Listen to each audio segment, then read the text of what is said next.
एक बार एक संत देर रात एक गांव से गुजर रहा था। वो उस समय का बहुत जाना माना संत था। तो एक आदमी ने उसे देखा और पहचान लिया और रात को उनके ही अतिथि गृह में रुकने की सिफारिश की। शुरू में वो नहीं माने, लेकिन बार बार कहने पर उन्होंने हाँ कर दी। अतिथि गृह में जाते हुए उन्होंने देखा कि पहले से एक आदमी अर्धनग्न अवस्था में एक बेड पर लेटा हुआ था। गर्मी बहुत थी, लेकिन ये अपने बेड पर लाठी, जूतों, वस्त्रों, टोपी और मालाओं के साथ लेट गए।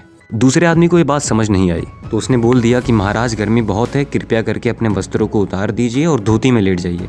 तो महाराज बोले कि अगर मैं अपने वस्त्रों को उतार दूंगा तो सुबह पता कैसे चलेगा कि मैं कौन हूँ और तुम कौन हो, क्योंकि मेरी पहचान तो इन्हीं मालाओं, वस्त्रों और डंडों से है।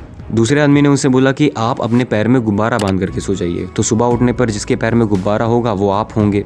महाराज मान गए।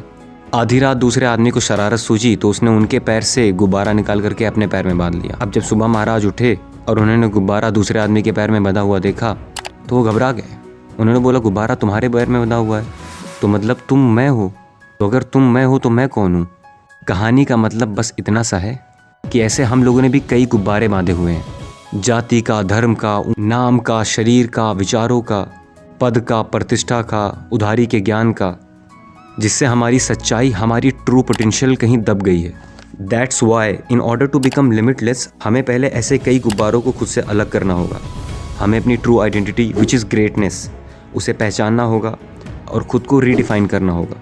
तभी ट्रू सेल्फ इम्प्रूवमेंट हो सकती है।